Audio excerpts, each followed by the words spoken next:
Restaurant reservations in New York City have become so difficult to get, some people are willing to fork over hundreds of dollars just to snag the table. That's before food and drink. Now, two state lawmakers are trying to put an end to this reservation black market, and they're targeting third-party sites that have no agreement with these restaurants they sell reservations for. Here's quickly how it works. These sites operate sort of like a ticket scalper with thousands of humans and bots scooping up reservations at some of the hottest restaurants. Users then can bid on the reservation. The higher the demand, the higher the price. The site Appointment Trader sold more than $5 million in reservations in just the last year. Alex Borez joins us now. He's the New York Assembly member who introduced a bill aimed at stopping these reservation sites from doing this. So I'll play the other side here for a second. And welcome. Thanks for joining us. If I can't get a reservation because I'm not a VIP at one of these hot spots in New York, isn't this my way in?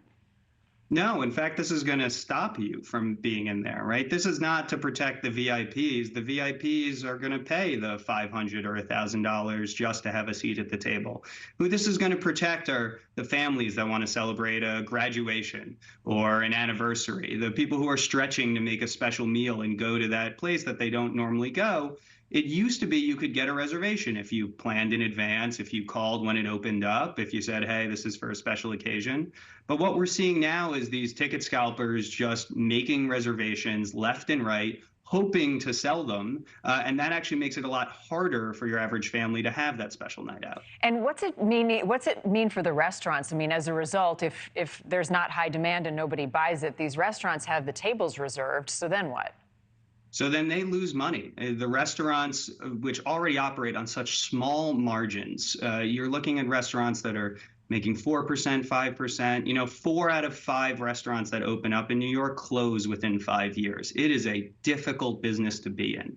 And so you take these groups that are just scraping by, that are coming out of the pandemic, and they're now being hit with a bunch of canceled reservations. And if that table isn't used because it didn't sell, and so the ticket scalper just canceled the reservation they made for free, then they can't have the turnover. That table goes without being used, and ultimately the restaurants suffer, and the waitstaff that depend on the tips suffer because they're not getting tipped on a table that's empty. I just mentioned, I mean, there is money to be made here, millions of dollars in buying up these reservations. How much have you seen, Alex, in your research, people are willing to pay to get a table on one of these sites?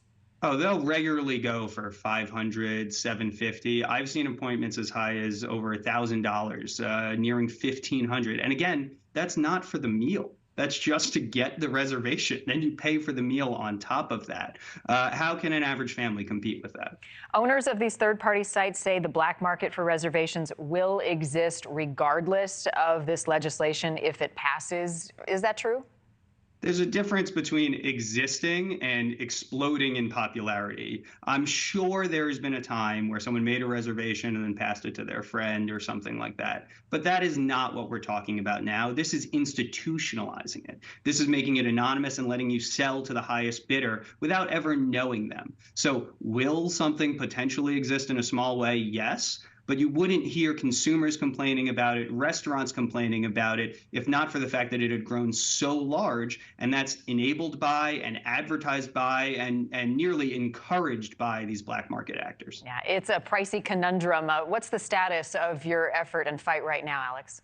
Well, we have 2 more weeks in our session in Albany, and so there's a lot of bills before us, but everyone is considering this a priority. We are able to pass it through the first committee this week. We're hoping to get it all the way to the floor next week and hopefully pass by the week after. Targeting reservation pirates.